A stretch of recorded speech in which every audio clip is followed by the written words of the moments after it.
Welcome to Lost in Revision. All of our content is public domain, literature, fairy tales, and folklore. We are here to celebrate the original stories, not just read the modern sanitized versions.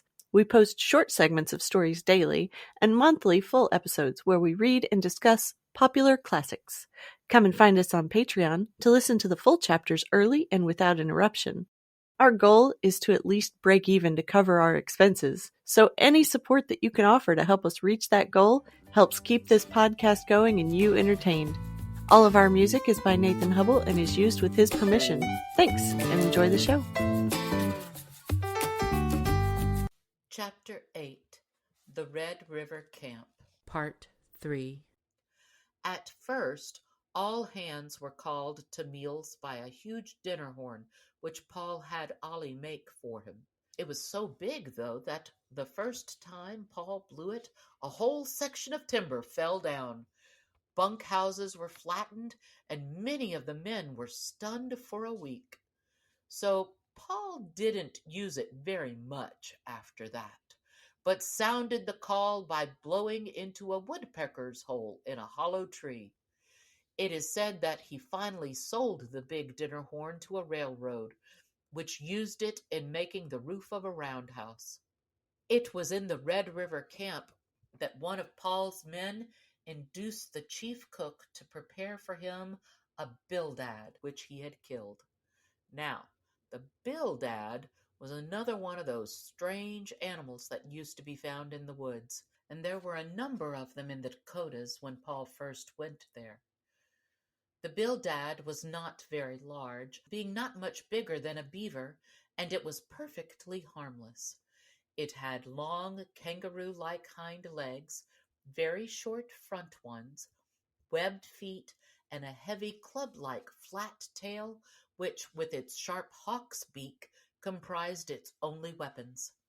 It lived on fish and caught its food in a very strange manner. It would sit hunkered down on the bank of a stream or lake until it saw a fish come to the surface, and then it would leap out into the water just ahead of where the ripple had shown and bring its tail with a loud thwack just as it landed.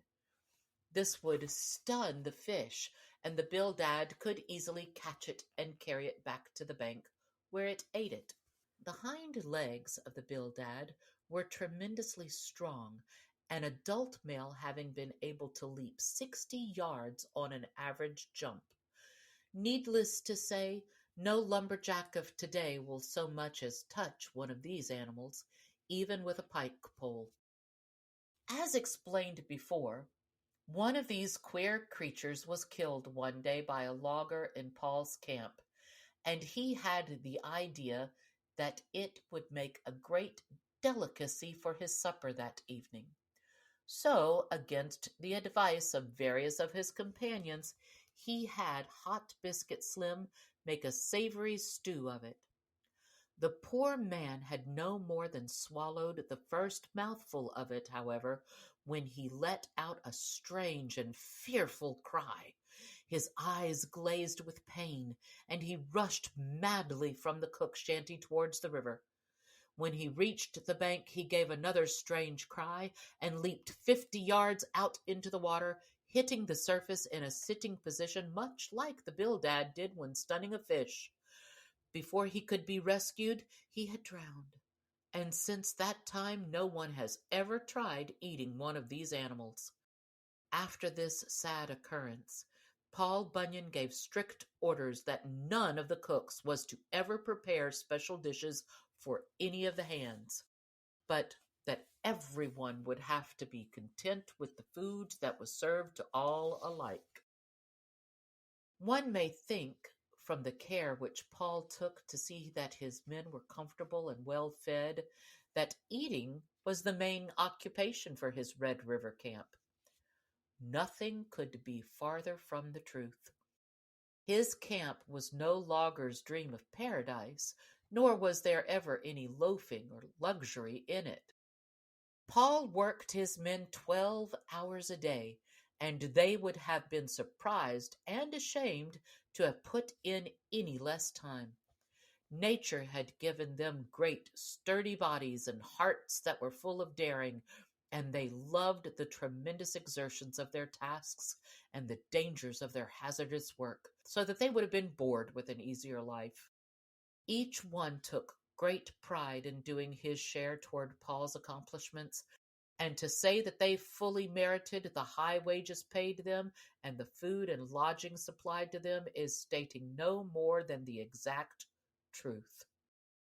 The mere fact that Paul Bunyan and his men cleared off all the trees from 2 big states, delivered the logs to the mills, and even got rid of the stumps that were left doing all this mighty task in just one winter is ample proof of how hard everyone labored.